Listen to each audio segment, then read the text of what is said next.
Hello guys, welcome to Sai Educational Academy. Yes, నేను last క్లాస్లో నేను what is mean by AI గురించి చెప్పాను. అంటే artificial intelligence definition and advantages and disadvantages మేము లాస్ట్ క్లాస్లో తెలుసుకున్నాం. అండ్ హిస్టరీ ఆఫ్ ఏఐ కూడా ఉంది. బట్ హిస్టరీ ఆఫ్ ఏఐ అంత ఇంపార్టెంట్ కాదు. మనకు యూట్యూబ్లో వీడియోస్ కూడా ఉన్నాయి. You can check that videos. ఒకవేళ మీకు ఇంకా అర్థం కాలేదు ఆ వీడియోస్లో అంటే నేను మళ్ళీ హిస్టరీ ఆఫ్ ఏఐ చెప్తాను. But the state of art చాలా ఇంపార్టెంట్ అయిన క్వశ్చన్. చాలా ఎగ్జామ్స్లో అడిగాడు జేఎన్టీయూలో. సో స్టేట్ ఆఫ్ ఆర్ట్ నేను ఎక్స్ప్లెయిన్ చేస్తున్నాను. డన్. ఎస్, స్టేట్ ఆఫ్ ఆర్ట్లో మనకు 4 ఉన్నాయి: machine learning, reinforcement learning, deep learning, natural processing. ఈ రెయిన్ఫోర్స్మెంట్ లెర్నింగ్ సపరేట్ మనకు ఒక యూనిట్ ఉంటుందన్నమాట R20లో. దెన్ ఇక్కడ ఏంటి అంటే స్టేట్ ఆఫ్ ఆర్ట్ అంటే ఏంటి అంటే robot vehicles, speech recognition, autonomous playing, ఇవన్నీ దీని యొక్క లైక్ అప్లికేషన్స్ అనమాట. ఈ మెషిన్స్ అంటే ఈ మెషిన్ లెర్నింగ్, ఈ రెయిన్ఫోర్స్మెంట్ ఇవన్నీ యూస్ చేసి మనము రోబోట్ యొక్క వెహికల్స్ని, స్పీచ్ రికగ్నైజేషన్, ఇవన్నీ అప్లికేషన్స్ని మనం క్రియేట్ చేస్తామన్నమాట. That is what state of art అనమాట. Done. The first one, machine learning. Machine learning అంటే ఏంటి అంటే it is a sub category of AI. ఇది ఒక sub category of AI that often uses statistical techniques. ఇది ఒక sub category of AI. AI ఇక్కడ ఉందన్నమాట. ఏఐలో చిన్న కేటగిరీ అనమాట ఈ మెషిన్ లెర్నింగ్ అనేది. దెన్ ఇది ఏం యూస్ చేస్తుంది అంటే స్టాటిస్టికల్ టెక్నిక్స్ని యూస్ చేస్తుంది. లైక్ ఇదిగోండి, ఇది స్టాటిస్టికల్ టెక్నిక్స్ని యూస్ చేస్తుంది అనమాట. Right. To give machines the ability to observe data without explicitly receiving to do so. That means డేటాని అబ్జర్వ్ చేస్తుంది. This process known as training a model using a machine learning algorithm. ఈ ప్రాసెస్ని ఏమంటామంటే training a model using a machine learning algorithm. ఒక మోడల్ని train చేస్తాం. దేన్ని use చేసి అంటే మెషిన్ లెర్నింగ్ అల్గోరిథం యూస్ చేసి ఒక మోడల్ని మనం ట్రైన్ చేస్తాం. లైక్ ఇది ఒక ఫర్ ఎగ్జాంపుల్ నేను చెస్నే తీసుకుంటున్నాను. ఇప్పుడు నేను మోడల్ని ట్రైన్ చేస్తానంటే చెస్ ఆడే ఒక లైక్ కంప్యూటర్ని నేను ట్రైన్ చేస్తాను. ట్రైన్ చేసి ఆ కంప్యూటర్ గుడ్ డెసిషన్స్ని తీసుకునేలా చేస్తాను. That is what training a model using a machine learning algorithm. Machine learning algorithm use చేసి మనము ఒక మోడల్ని ట్రైన్ చేస్తాం. ఎందుకు ట్రైన్ చేస్తాం? మంచి డెసిషన్స్, కరెక్ట్ డెసిషన్స్ తీసుకోవడానికి, అక్యురసీని ఇంక్రీజ్ చేయడానికి ఆ మోడల్ని ట్రైన్ చేస్తాం. ఎందుకు? So to increase a performance increase చేయడానికి ఆన్ అ స్పెసిఫిక్ యాక్టివిటీ మీద మనం పర్ఫార్మెన్స్ని ఇంక్రీజ్ చేయడానికి మిషన్ లెర్నింగ్ని యూస్ చేస్తాం. రైట్. ఇక్కడ ఎగ్జాంపుల్స్ ఏంటి అంటే ఇమేజ్ రికగ్నైజేషన్, స్పీచ్ రికగ్నైజేషన్. దీని యొక్క examples like for example image recognition అనుకోండి ఆర్ స్పీచ్ రికగ్నైజేషన్. దీంట్లో ఏదో ఒక ఎగ్జామ్. ఓకే, స్పీచ్ రికగ్నైజేషన్ అనుకుంటాం. చాట్ జీపీటీలో మనకు స్పీచ్ రికగ్నైజేషన్ అంటే మనం ఏదైతే మనం చెప్తామో చాట్ జీపీటీ దాన్ని అర్థం చేసుకుని టెక్స్ట్ రూపంలో ఇస్తుంది. రైట్. ఇప్పుడు నేను హలో అని చెప్పాను అనుకో, అది టెక్స్ట్ రూపంలో ఇస్తుంది హలో అని. రైట్. ఈ స్పీచ్ రికగ్నైజేషన్ అనే మోడల్ని నేను ట్రైన్ చేస్తా. ఏం యూస్ ట్రైన్ చేస్తానంటే మిషన్ లెర్నింగ్ యూస్ చేసి ఆ మోడల్ని నేను ట్రైన్ చేస్తా. ఎందుకు ట్రైన్ చేస్తా? బెటర్ పర్ఫార్మెన్స్ కోసం ట్రైన్ చేస్తా. ఇప్పుడు హలో నేను చెప్పా, వాడు హెచ్ఎల్ అని ఇచ్చాడనుకో, ఇది కరెక్టా? కాదు. సో ఇది ఇలా జరగకుండా ఉండడానికి మనం మిషన్ లెర్నింగ్ యూస్ చేస్తాం. అది మన స్టాటిస్టికల్ టెక్నిక్స్ యూస్ చేస్తామన్నమాట. డన్. ఇక్కడ ఏంటి అంటే learn patterns and make decisions. Patterns రూపంలో ఇస్తాము. ఆ ప్యాటర్న్స్ రూపంలో ఇచ్చినది మనము డెసిషన్స్ తీసుకుంటాం. ఇట్ విల్ టేక్ డెసిషన్స్ అనమాట. The more it gets the data the better it can perform. ఎంత డేటా అయితే దానికి వస్తుందో అంత బెటర్గా అది పర్ఫామ్ చేస్తుంది. లైక్ ఇప్పుడు నేను ఏమంటారు కొంచెం డేటా ఇచ్చాను అనుకోండి, ఆ డేటాకి సంబంధించినంత మాత్రమే చేస్తుంది, దానికన్నా ఎక్కువ అది చేయలేదు. రైట్. ఇప్పుడు నేను ఎక్కువ డేటా ఇచ్చాను అనుకోండి, ఆబ్వియస్లీ ఎక్కువగా పర్ఫార్మెన్స్ కూడా వస్తుంది కదా. ఎస్, నేను ఎంత డేటా ఇస్తానో అంత బెటర్గా నాకు పర్ఫామ్ చేస్తుంది.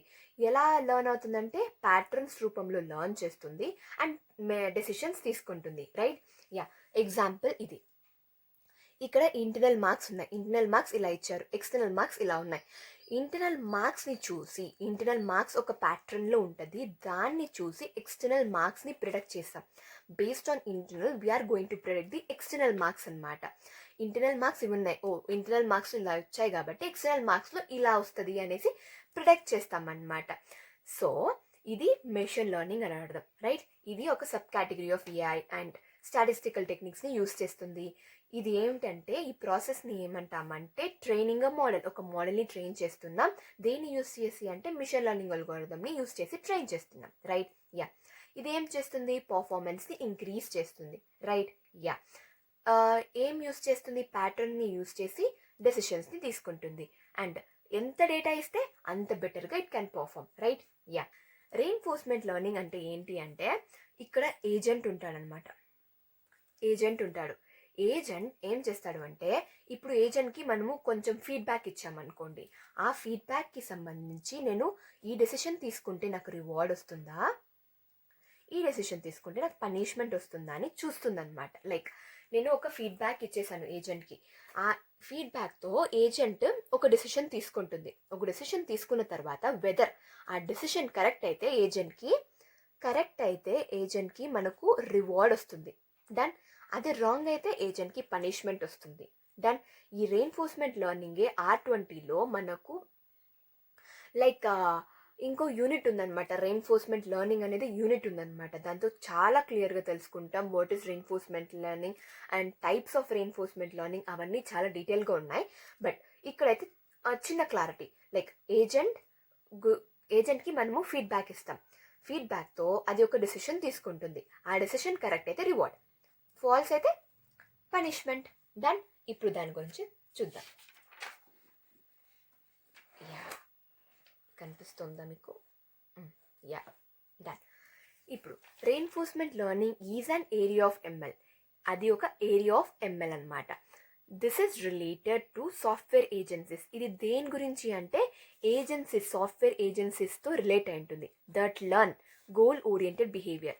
గోల్ ఓరియంటెడ్ బిహేవియర్ అంటే ఏంటి అంటే ఫర్ ఎగ్జాంపుల్ నేను చెస్ తీసుకున్నాను అనుకోండి. చెస్లో ఏంటి అంటే ఇప్పుడు నాకు గోల్ ఏంటి? నేను విన్ అవ్వడం. అది ఏజెంట్కి గోల్ అనమాట. నేను విన్ అవ్వాలి అంటే ఏజెంట్ విన్ అవ్వాలి అనేది ఏజెంట్కి గోల్ కదా.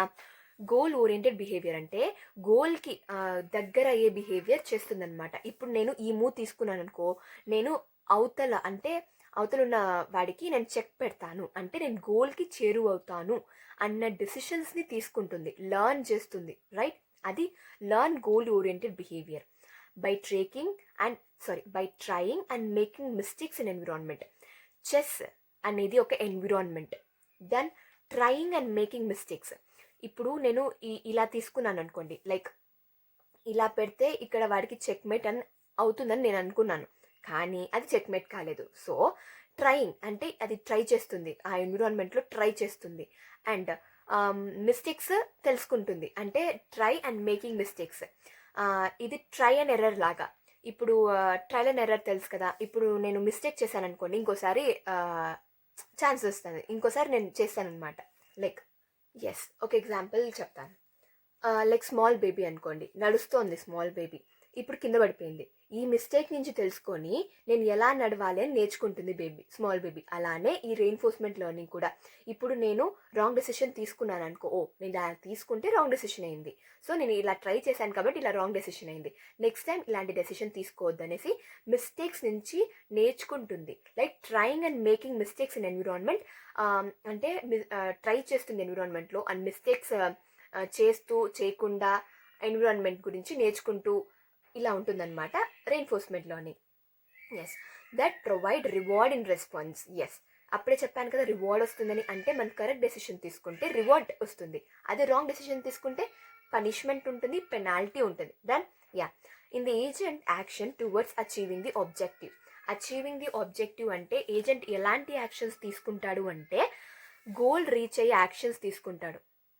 ఇప్పుడు నేను ఇలా ఫర్ ఎగ్జాంపుల్ నేను ఇలా రోడ్లో వెళ్తున్నాను అనుకోండి, నేను ఇలా వెళ్తే మా ఇంటికి త్వరగా వెళ్ళిపోతా, ఇలా వెళ్తే నేను లేట్గా వెళ్తా కదా. ఇప్పుడు నేను ఇలా వెళ్తే తొందరగా వెళ్ళిపోతాను కాబట్టి ఈ డెసిషన్ తీసుకుంటా, ఇలా వెళ్ళడానికి యాక్షన్ తీసుకుంటా, ఇలా వెళ్ళడానికి కాదు. సో ఇలా వెళ్తే నాకు రివార్డ్ వస్తుంది, కానీ లేట్గా అవుతుంది అనమాట. సో నేను ఇదేంటి agent action towards achieving a goal achieve చేయడానికి తను యాక్షన్ చేస్తుంది అనమాట. పర్టికులర్ యాక్షన్ చేస్తే నేను గోల్ని అచీవ్ చేస్తా అన్నట్టు యాక్షన్స్ చేస్తుంది అనమాట. Right? Punishment when it takes wrong decisions. Obviously ఇప్పుడు నేను ఇక్కడికి వెళ్తే ఇంటికి వెళ్తా, నేను ఇలా ఇలా ఇలా వెళ్ళుకొని ఆడాడో తిరుక్కొని వస్తే ఇంటికి వెళ్తానా? లేదు. So punishment. నేను ఆ పర్టికులర్ టైంలో వెళ్ళలేదు ఆర్ నేను ఆ హోమ్కి రీచ్ కావలేదు, అలాంటప్పుడు తనకు పనిష్మెంట్ ఉంటుంది అనమాట. Done. Learning by trial and error. అప్పుడే చెప్పాను, ట్రయల్ అండ్ ఎర్రర్ లాగా లైక్ ట్రై చేస్తుంది, కాలేదా, అది ఎర్రర్ అయిందా, మళ్ళీ ట్రై చేస్తుంది. లైక్ తను ఎన్విరాన్మెంట్ని అర్థం చేసుకొని కరెక్ట్ డెసిషన్స్ అయ్యేంత వరకు ట్రై చేస్తూ ఉంటుంది, రైట్? అదే కరెక్ట్ అయిందనుకో మనకు రివార్డ్, అదే రాంగ్ అయిందనుకో మనకు పనిష్మెంట్, రైట్? ఇది గోల్ ఓరియంటెడ్, గోల్ కోసం ట్రై చేస్తుంది, right? Actions are chosen based on the past feedback. Feedback ఇస్తాం, ఆ పాస్ట్ ఫీడ్బ్యాక్ బేస్ చేసుకొని అది యాక్షన్స్ చూస్ చేసుకుంటుంది. ఎగ్జాంపుల్ ఏంటి? Playing chess. ఆబ్వియస్లీ ప్లేయింగ్ చెస్లో ఏజెంట్కి, ఏజెంట్ ఇక్కడ ఉన్నాడు అనుకోండి, ఏజెంట్ ఇక్కడ మనిషి, ఇక్కడ మనిషి, ఇక్కడ ఏజెంట్. ఏజెంట్ ఏం డెసిషన్స్ తీసుకోవాలి అంటే తను గోల్ రీచ్ అయ్యే డెసిషన్స్. ఆబ్వియస్లీ హ్యూమన్ కూడా గోల్ రీచ్ అయ్యే డెసిషన్స్ తీసుకుంటాడు. ఇక్కడ ఏజెంట్కి మనం ఆల్రెడీ ఫీడ్బ్యాక్ ఇస్తాం, ఆ ఫీడ్బ్యాక్ బేస్ చేసుకొని యాక్షన్స్ తీసుకుంటాడు. ఒకవేళ అది సక్సెస్ అయితే రివార్డ్, అది ఫెయిల్యూర్ అయితే మనకు పనిష్మెంట్ వస్తుంది అనమాట. ఇది reinforcement learning. Reinforcement and learning అంటే ఏం లేదు, అది ఒక ఏరియా ఆఫ్ ఎంఎల్. ఇక్కడ మనం సాఫ్ట్వేర్ ఏజెన్సీస్ గురించి తెలుసుకుంటాం. ఆ ఏజెన్సీస్ ఏం చేస్తుందంటే ఫీడ్బ్యాక్ నుంచి నేర్చుకుంటుంది, మిస్టేక్స్ నుంచి లర్న్ చేస్తుంది. అలాగే తను ఫీడ్బ్యాక్ నుంచి నేర్చుకున్న తర్వాత ఒక యాక్షన్ చేస్తుంది. ఆ యాక్షన్ కరెక్ట్ అయితే మనకు రివార్డ్ వస్తుంది, యాక్షన్ రాంగ్ అయితే మనకు పనిష్మెంట్ వస్తుంది. ఇది రాస్తే చాలు, ఇంకేం రాయాల్సిన అవసరం లేదు. ఎగ్జాంపుల్ ప్లేయింగ్ చెస్ అని రాస్తే చాలు. ఇప్పుడు డీప్ లెర్నింగ్. డీప్ లెర్నింగ్ అంటే ఏంటి అంటే ఇది ఒక subset of machine learning or within machine learning. ఇది కూడా అంతే కదా, ఇది ఒక ఏరియా ఆఫ్ ఎంఎల్ కదా, ఇది కూడా సబ్సెట్ ఆఫ్ మిషన్ లెర్నింగ్ అనమాట. Deep learning takes an inspirational from the activity of neurons within the brain to learn how to recognise complex patterns. ఇది ఏంటి అంటే కాంప్లెక్స్ ప్యాటర్న్స్ని ఎలా రికగ్నైజ్ చేయాలి అని చెప్తుందన్నమాట ఈ డీప్ లెర్నింగ్, రైట్? యా, ఇది లైక్ హ్యూమన్ బ్రెయిన్ లాగా. లైక్ ఇక్కడ చూడండి, activity of neuron with in the brain. ఇప్పుడు బ్రెయిన్లో ఎన్నో మనకు న్యూరాన్స్ ఉంటాయి, ఇది హ్యూమన్ బ్రెయిన్ లాగా ఉంటుందన్నమాట. ఇది ఏంటి, లార్జ్ డేటాని హ్యాండిల్ చేస్తుంది, హ్యాండిల్స్ లార్జ్ డేటా. ఇది కూడా image recognition, speech recognition examples అనమాట. ఇక్కడ మనం ఎగ్జాంపుల్ చూస్తాం చూడు. Here we get expected output is 98 అనమాట. బట్ మనం తెచ్చుకోనిండేది ఏంటి, 60. సో మన బ్యాక్ ప్రాపిగేషన్ అంటే మళ్ళీ ఎక్కడ మనం మిస్టేక్ చేసాం మనం మళ్ళీ బ్యాక్ వెళ్ళి ఆ బ్యాక్ ప్రాపిగేషన్లో ఆ మిస్టేక్ చేసిన ప్లేస్ నుంచి మళ్ళీ ఆ మిస్టేక్ చేయకుండా ఆ రాంగ్ డెసిషన్ తీసుకున్నది మళ్ళీ రైట్ డెసిషన్ తీసుకొని 98 వచ్చేలా చేసుకుంటానమాట. We expected output is 98 output అనమాట, కానీ మనకు వచ్చింది 60. సో నేనేం చేస్తాను, బ్యాక్ ప్రాపిగేషన్ వెళ్తాను, అంటే మళ్ళీ బ్యాక్వర్డ్ వెళ్ళి నేను ఎక్కడైతే మిస్టేక్ చేస్తానో ఆ మిస్టేక్ చేసుకున్నా చూసుకుంటాను. బై చేంజింగ్ వెయిట్స్ చేంజ్ చేసుకుంటూ నేను మిస్టేక్ చేసిన చోట ఆ మిస్టేక్ చేయకుండా 98 వచ్చేలా చూసుకుంటాను. That is what deep learning, right? Yeah, yes. ఇది ఏంటంటే this algorithm mainly use for statistical calculations. ఇది కూడా స్టాటిస్టికల్ క్యాలిక్యులేషన్స్కి యూస్ చేస్తామన్నమాట. ద వర్డ్ డీప్, ఇక్కడ డీప్ అనే వర్డ్ అంటే ఏంటి అంటే refers to large number of level neurons అని అర్థం. అప్పుడే చెప్పాను కదా బ్రెయిన్ అని. Yeah, refers to large number of level neurons that ML simultaneously, which helps the representation of data to obtain a performance again. To obtain a performance again. Yeah, to obtain a performance again.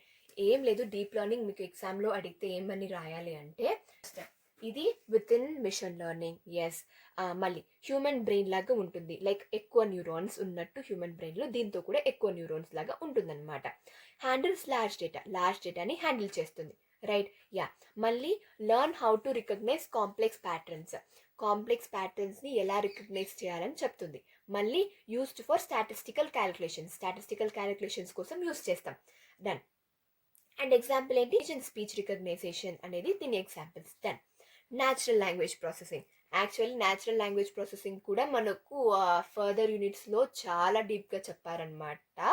ఇది చాలా important అయిన topic అనమాట. నేను short and స్వీట్గా చెప్పేస్తాను. It is a mechanism by which machines acquire the ability to analyze, understand and manipulate the text data. ఏం లేదు, understanding human language. Example, speech recognition. Siri, Google, chat జీపీటీలో speech recognition use చేస్తాం. ఎందుకు? మన స్పీచ్ని recognise చేయాలి, right? ఇప్పుడు నేను like mic ఇలా ఉంటుంది కదా, మైక్ ఇలా ఉంటుంది, దాన్ని నేను ప్రెస్ చేసి నేను కొంచెం చెప్పానమాట, హలో అని చెప్పానమాట. ఆ హలో అనేది స్పీచ్ రికగ్నైజేషన్ ద్వారా అది రికగ్నైజ్ చేసి నేను ఏం చెప్పాను అనేది ఈ న్యాచురల్ లాంగ్వేజ్ ప్రాసెసింగ్ తెలుసుకొని అది టెక్స్ట్ రూపంలో ఇస్తుందన్నమాట. అర్థమైందా? Yes, understanding human language. ఇప్పుడు నేను హలో అని చెప్పాను, ఇది ఏ లాంగ్వేజ్ అని తెలుసుకుంటుంది, తెలుగునా, హిందీనా, ఇంగ్లీషా అని తెలుసుకుంటుంది. ఆ తర్వాత తెలుసుకున్న తర్వాత నేను ఏం చెప్పానని తెలుసుకొని అది ఒక టెక్స్ట్ రూపంలో ఇస్తుంది. మనం ఆ తర్వాత చాట్ జీపీటీలో కొడితే దానికి సంబంధించిన ఆన్సర్స్ వస్తాయి, రైట్? అలా అన్నమాట. Text translation, obviously text translation చేస్తుంది. Then bridge gap between human and computer machines. Human machine communicate అవ్వడానికి దీన్ని యూస్ చేస్తాం, అంటే ఇది బ్రోకర్లా యూస్ చేస్తాం అనమాట. Natural language processing, human machine మాట్లాడుకోవాలంటే ఇది బ్రోకర్లా వర్క్ అవుతుంది అనమాట మన natural language processing. Done. Example ఏంటి? Siri and Google. నేను ఎగ్జాంపుల్ చెప్పాను కదా, ఎస్, అది ఎగ్జాంపుల్ అనమాట. This is about state of art. And ఇది చాలా ఇంపార్టెంట్ అన్న question. The state of art చాలా పేపర్స్లో అడిగాడు. సో స్టేట్ ఆఫ్ ఆర్ట్ అనేది చాలా ఇంపార్టెంట్ అయిన క్వశ్చన్, మార్క్ చేసుకోండి. సో అందుకు నేను ఇంత టైం తీసుకొని చెప్పాను మనకు.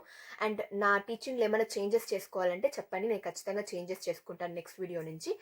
So please don't forget to like, share and subscribe to my channel. Thank you all.